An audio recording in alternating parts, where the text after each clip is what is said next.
I request Dr. Jiten Singh ji to please launch the theme of the National Science Day.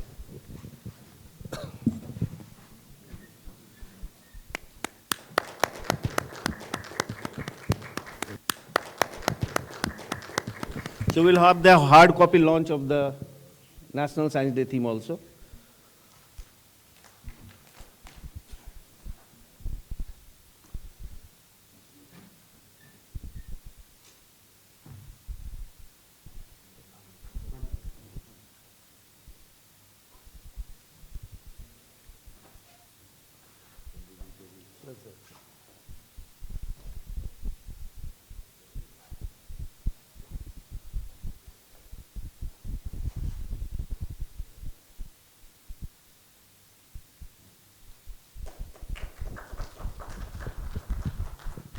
Now I request Honorable Minister Dr. Jiten Singh to have his remarks, and it will be followed by a brief, Q&A session.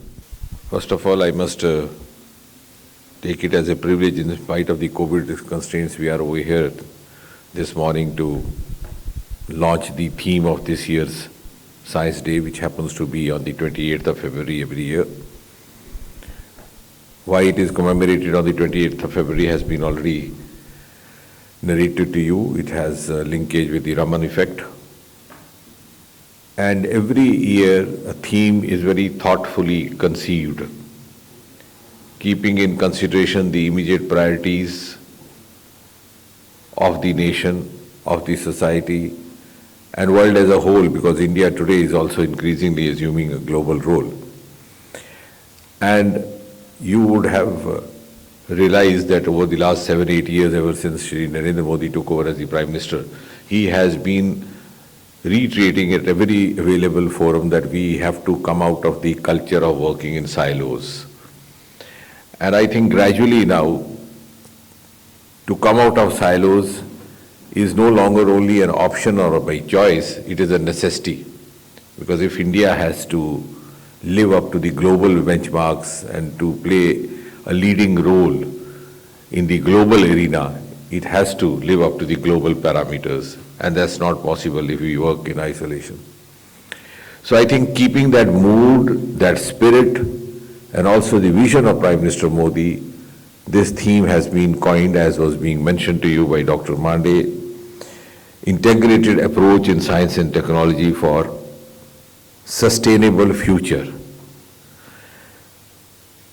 And I think this is also one of the best of the times to give a push to this theme, because we are going through a pandemic which has not only generated tremendous amount of public awareness about science, about the various technologies available to us, various innovations, but it has also led to integration on its own, which you must have seen over the last 2 years, how the various departments, the various ministries, even various institutions across the country have come together to collaborate with each other in order to ensure the survival of the mankind.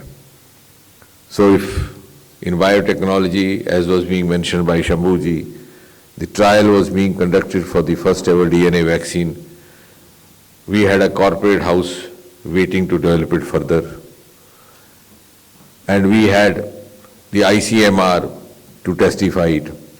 So I think it is an opportunity also for us to consciously dedicate ourselves to this approach, which is going to have a huge futuristic implication.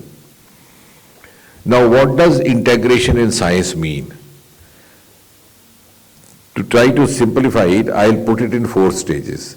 A is integrated science approach, which means all of us dealing with the science ministries, dealing with the science departments, come together and have theme-based approach or theme-based projects instead of working in isolation. Like, for example, incidentally, under Prime Minister Modi, at least 6 or 7 streams of science have come under single umbrella. We have biotechnology, we have science and technology, we have the CSIR, we have atomic energy, we have space technology. So if we are taking up the theme of COVID, can we come together to pool our resources, to supplement our inputs, and to come out with better outcomes. Because each one of us has one or the other potential or capacity to do something related to COVID. For example, as I mentioned, the Department of Biotechnology is working on the DNA vaccine. The CSIR was working on remdesivir even before COVID came in. DST was working on a ventilator. Atomic Energy was working on reusable PP kits. But the COVID has taught us, if we work together, we serve on a single platter all these various avenues and provisions which come to the aid of COVID prevention and COVID care. So at one stage is integrated science approach. All the ministries, all the departments come together. The second approach is extended science integration. Now what is that? That is also then aligning the other institutions dealing with science technology. Like for example, the IIT. If the Department of Science and Technology developed a ventilator, it was IIT Kanpur which further carried it. And then many of the medical schools are also now using technology developed by the IITs. So the second extension would be integrating all these institutions regardless of whether they are dealing with the engineering streams, they are dealing with the medical streams, to come together. The third stage would be extra science integration, which was being referred to, that also aligning with the other ministries, the line ministries, because they would not know what they can make use of. Like for example, when we spoke to Jal Shakti Ministry and made them realize that we had in CSIR a heli-borne provision to detect underground waters, they readily took it up, because before that basically not much was known about it. Then about cleaning of the sewage water, purifying it. The department has already set up a plant here in Moti Bagh, which was not much known to the concerned ministries dealing with water sanitation. So we conducted an exercise where all these science ministries and departments individually sat with each of the other ministries, so that they could tell us their requirements, and we could also tell them how best we could help. We have so far come out with a proposal which I think amount to 160 or so from the various, and more of them are coming. These are just from 31 ministries, others would also come forth. And similarly, the railway ministry, when they got to know that in the space technology we had means to determine or detect a potential obstructing object maybe a few kilometers ahead, they could use this technology for the prevention of a number of accidents which were happening otherwise. So this is the third. And the fourth is extended science-driven all-inclusive integration, which means industry, which means startups. Because ultimately, to make it sustainable and to finally achieve the ultimate goal of bringing ease of living in the life of a common man, you have to have the market sources also integrated with you. And therein comes the industry, which would enable us to carry it from lab to land or from lab to the households. And that will also fulfill the last component of the theme that we have launched, the sustainable. So in order to sustain a startup, you need to link with it the stakes of livelihood, which also have an economic angle. So economics, not strictly a stream of science, has a huge bearing. So that's what I said. In the end, we will try to seek an extended science-driven, all-inclusive approach, and that will also enable us to produce sustainable startups, because right now the challenge which is not being so consciously realized is that we produce startups but they are lost somewhere and we don't know that we have lost them. And the resources go waste, the talent goes waste. So I'm sure through this theme, all the institutions across the country, whether they be the education institutions, whether they be the science institutions, whether they be the academic institutions, will be able to take up this theme to chart out programs which are compatible to their syllabi, to their curriculum and their mandate. And we would be in these ministries, collaborating with them, cooperating with them, also trying to help them achieve whatever they have planned to observe this day. Now, this day is being observed as a symbolic. This does not mean that we will be integrated only for one day on 28th of February. Pallab Bagla is laughing because he thought only one day. When we observe a day, this is only a declaration of commitment that we are rededicating ourselves to this theme, to this task.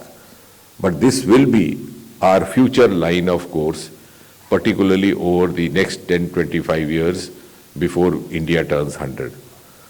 So on 28th, in a way, we'll pledge, एक संकल्प लेंगे और सिद्धि की यात्रा जारी रहेगी. Thank you. Thank you, sir, for your remarks. You have highlighted the four-pronged approach of the integration of science and technology ministries in its extended form. Now the floor is open for the questions, if any. Friends?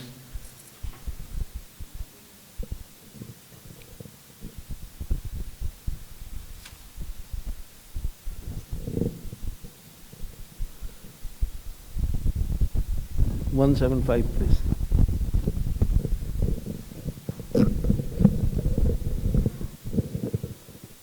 Sir, 168 proposals that came from 33 ministries, and it is increasing. I was wondering what is the cost, what is the volume in terms of money that we can put in? I know a lot of research work is also involved in it, but what is the saving that the government can make by integrating these 168 proposals? Actually, if you look at the other way around, their requirement was existing. So they were looking for the source to address their requirement. For example, if the Jal Shakti Ministry was looking for some technology by which they could detect the groundwater beneath the surface of the earth, they might have gone to some other source, which would have been even more expensive. So we are actually within the government integrating within ourselves. So in fact, this is a more cost-effective option. Like at one point in time, some of these ministries were also looking for some foreign technologies. So we are now going to make it a regular issue because this is a dynamic process, it will get updated. So every 3 months, 6 months, we'll again have this brainstorming with each of the ministries. So I think financially, it will not be an extra liability, it might turn out to be rather cost effective. So the amount of saving that should have happened is the amount of business that will be generated with the domestic utility of the technology. No, it will. If you get that number. No, it will not be easy to calculate for each one of them because they have just set in. That is only after they culminate and conclude. But certainly in coal, in agriculture, in railways, in mining, in Jal Shakti, which include 33 ministries so far, have come forward to actually make use of this. And overall, I think because if you take the overall economic pool of the country, this will prove to be cost effective, this option.